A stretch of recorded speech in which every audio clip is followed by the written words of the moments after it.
taught you to be a thief. No, he taught me to navigate people's minds. I'm just doing what I know. I'm doing what you taught me. Social structures in social learning theory, or SSSL theory, was developed by Ronald Akers in the past 30 years. SSSL theory is an extension of social learning theory and strives to explain crime by showing how the various social structures affect our learning in society. It argues that social structures indirectly influence our social learning, which in turn influences our individual actions and may lead us to pursue either conforming or criminal behavior. This is Reagan. She's going to help walk us through the details of the SSSL theory. Let's start with going over some social structures that apply to Reagan.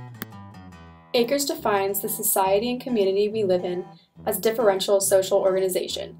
In other words, these are the large social groups that we fit into. Reagan lives in modern-day American society in the community of Grapevine, Texas. Akers gives the name differential location in the social structure to the personal factors that give us our place within society, the niche that we fit into. These are factors such as age, ethnicity, class, gender, etc. Reagan is a 16-year-old multicultural upper-middle-class girl. Social disorganization conflict describes the power conflicts and strain that may be at play in one's life due to where one lives. Social disorganization theory splits cities up into concentric circles called zones. The middle circle is called Zone 1 and is the business center of the city. The zone directly outside of Zone 1 is called the transition zone, which is shown to have the most amount of crime. As you move further out on the diagram, there is less and less crime in each zone. Reagan lives in Zone 4. Our family, friends, teammates, schoolmates, and colleagues are what Akers calls our differential social location and groups. This means the different social groups or subcultures that we fit into. Akers argues that these social structures influence our social learning. Reagan is going to help us understand this as she faces the decision of whether or not to smoke marijuana. Our perception of the outside world and behaviors people exhibit is based on our personal definitions.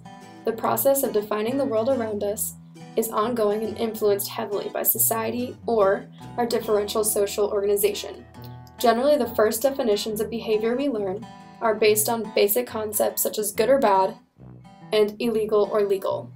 In this case, society teaches Reagan that smoking weed is illegal. Differential association is the process of defining and redefining the world around us based on our communications with others. This means that we incorporate the other definitions intimate personal groups communicate to us into our own personal definitions. Reagan knows that marijuana is defined as an illegal drug. However, her differential social location also plays a part in her definition of the act of smoking weed through differential association. Reagan's peers define smoking weed as a favorable experience and think it should not be illegal. Reagan's parents, on the other hand, are fully against the use of marijuana and support its status as an illegal drug. Reagan will be more or less inclined to incorporate these definitions into her own based on the intensity, frequency, priority, and duration of these respective relationships. As a 16-year-old, the intensity of her relationship with her friends outweighs her relationship with her parents, and differentially associates that smoking weed is favorable and should not be legal. Imitation is the next portion of social learning in which people reenact the behaviors they have witnessed others doing. Reagan is likely to imitate the behaviors that her friends exhibit. In this case, she may choose to smoke weed.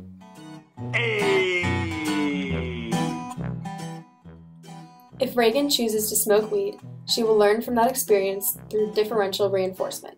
Differential reinforcement is the process of incorporating new information into a personal definition of a behavior based on the consequences or rewards that follow the committing of said act.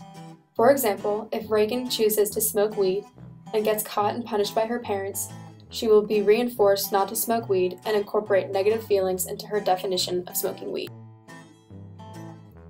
This social learning process in turn influences our individual behavior. At the end of the day, Reagan can go with one of two courses of actions. If she conforms to society's definition of acceptable behavior, she will choose not to smoke weed. If Reagan does not conform to society's definition of acceptable behavior, she will become a criminal through the act of smoking weed. In this example, we focused on how Reagan's social location in groups affects her social learning and in turn affects her individual behavior. However, all portions of the social structure can have an effect on her social learning and individual behavior. In conclusion, Akers' theory of social structure and social learning shows that Reagan, and all of us, are affected by society, community, culture, age, gender, class, race, job, social disorganization, enemy, class oppression, patriarchy, family, friends, teams, schoolmates, and colleagues.